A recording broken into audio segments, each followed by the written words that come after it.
Hello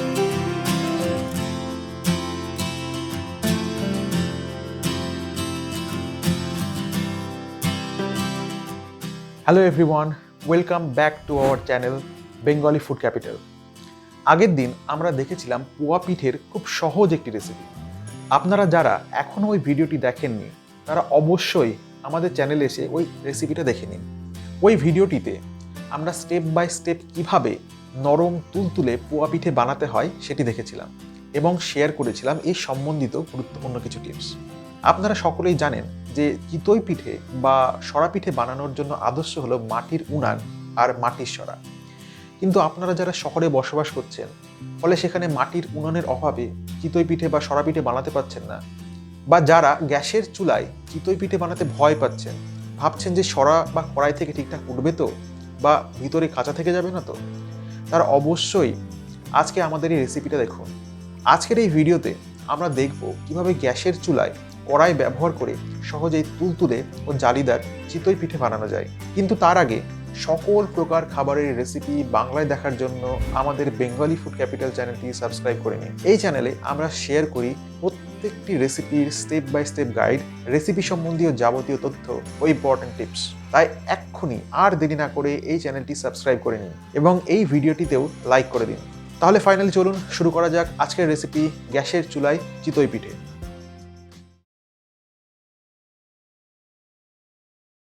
সবার প্রথমে একটি মিক্সিং বোলে আমরা নিয়ে নিচ্ছি 2 কাপ আতপ চালের গুঁড়ো, যা 6টা থেকে 8টা পিঠে বানানোর জন্য যথেষ্ট, ডিপেন্ডিং আপন দি সাইজ অফ দি কাপ।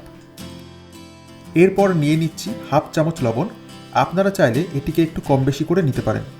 এরপর অ্যাড করব 2 কাপ গরম জল, তবে সমস্ত গরম জল একবারে ঢেলে দেবেন না, আমরা যেভাবে দেখাচ্ছি সেভাবে করার চেষ্টা করুন। প্রথমে 1 কাপ গরম জল দিয়ে মাখতে শুরু করুন।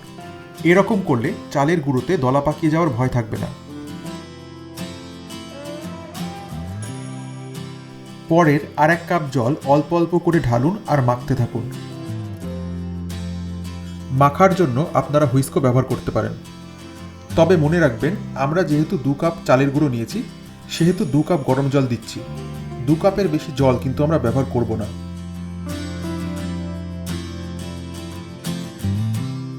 সম্পূর্ণ 2 কাপ জল দিয়ে বেশ ভালোভাবে মাখা হয়ে গেলে মিশ্রণটি আমরা ফাইনালি খুব ভালোভাবে ফেটাতে শুরু করব। এখানে জলের টেম্পারেচারটা খুব ইম্পর্টেন্ট। ঠান্ডা জল ব্যবহার করলে পিঠে জালিদার বা ছিদ্রযুক্ত তো হবেই না, বরং তা শক্ত ও রাবার টাইপের চিমসে হয়ে যাবে। আবার খুব বেশি গরম জল ব্যবহার করলে চালের গুঁড়ো আংশিক সিদ্ধ হয়ে গিয়ে ব্যাটারটিকে আঠালো করে ফেলে ও পিঠে কড়াইতে আটকে যায় ও পিঠের টেক্সচারও নষ্ট হয়ে যায়। তাই সব সময় এমন গরম জল ব্যবহার করবেন যা আপনার আঙুল সহ্য করতে পারে। আমরা এখানে ফেটানোর জন্য হাত বা হুইস্ক ব্যবহার করলেও আপনারা চাইলে ব্লেন্ডার বা মিক্সার গ্রাইন্ডারও ব্যবহার করতে পারেন, তাতে পিঠে আরও ফ্লাফি ও জালিদার হবে। কনসিস্টেন্সিটা এইরকম হয়ে এলেই বুঝে নিতে হবে যে আমাদের ব্যাটারটিকে প্রাথমিকভাবে ফেটানো হয়ে গেছে। এবার এটিকে 30 মিনিট রেস্টিংয়ের জন্য একটা জায়গায় ঢাকা দিয়ে রেখে দিন। এই রেখে দেওয়াটা কিন্তু খুব ইম্পর্টেন্ট, তাই অবশ্যই করবেন। মিনহোয়াইল আমরা একটি বেগুনের বোটা এইভাবে কেটে নিচ্ছি। এটি দিয়ে আমরা কড়াইতে তেল ব্রাশ করব।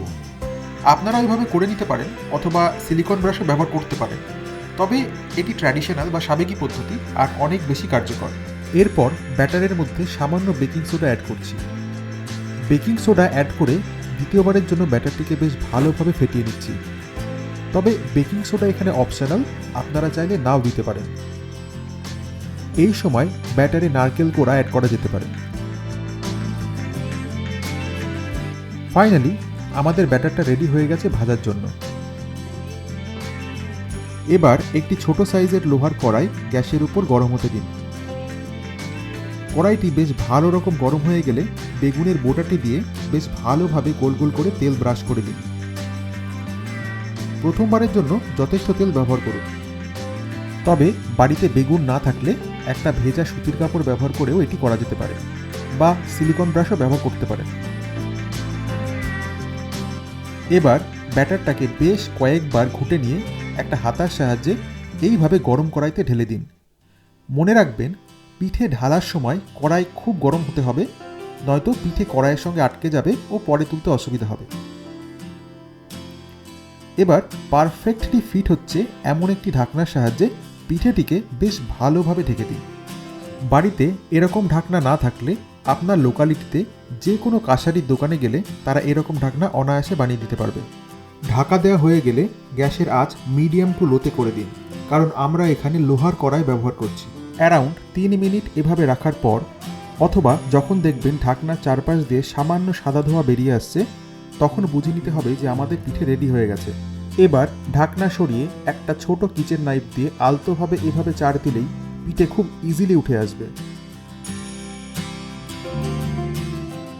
দেখুন নিচটা খুব সুন্দর লাল হয়ে গেছে আর পুড়েও যায়নি।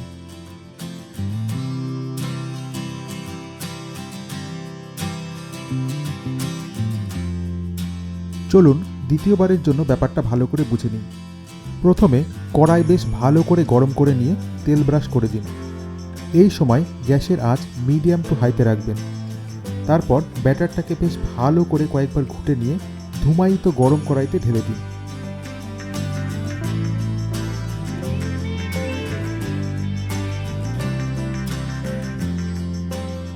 তারপর ঢেকে দিন। এবার গ্যাসের আঁচ মিডিয়াম টু লোতে করে দিন। যদি প্রয়োজন মনে করেন তাহলে একটু জল ঢাকনার কিনারা দিয়ে কড়াইতে দিয়ে দিতে পারেন। এটা হতে হতে চলুন আমরা দেখে নিই প্রথমটা কীরকম হলো। দেখুন পিঠেটা খুব ভালোভাবে কুক হয়েছে, আর যেহেতু আমরা শুধুমাত্র আতপ চাল নিয়েছি সেহেতু টেক্সচারটা হেভি হয়েছে। যদি আমরা সেদ্ধ চাল নিতাম তাহলে টেক্সচারটা আরও লাইট হতো। তবে দুধ চিতই করতে চাইলে শুধুমাত্র আতপ চালের গুঁড়ো দিয়ে করাটাই প্রেফার করবেন।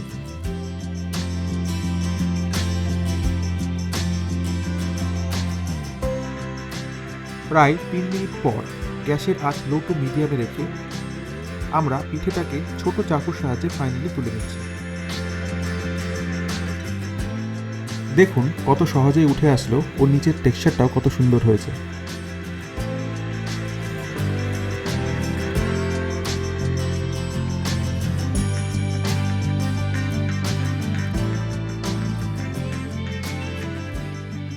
তাহলে চলুন বাকিগুলোকেও এই একই রকমভাবে ভেজে নেওয়া যাক। যারা এখনও ভিডিওটিতে লাইক করেননি তারা অবশ্যই ভিডিওটি লাইক করে দিন আর চ্যানেলটিকেও সাবস্ক্রাইব করে দিন।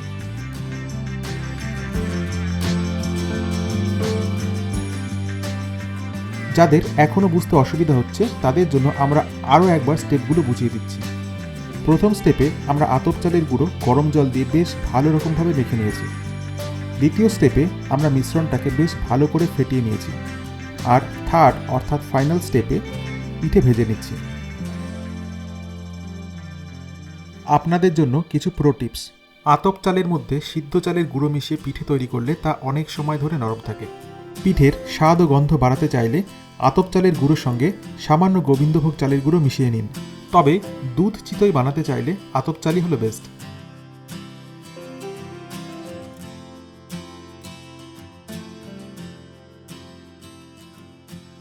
তাহলে ফাইনালি আমাদের সমস্ত পিঠে এখানে ভাজা হয়ে গেছে।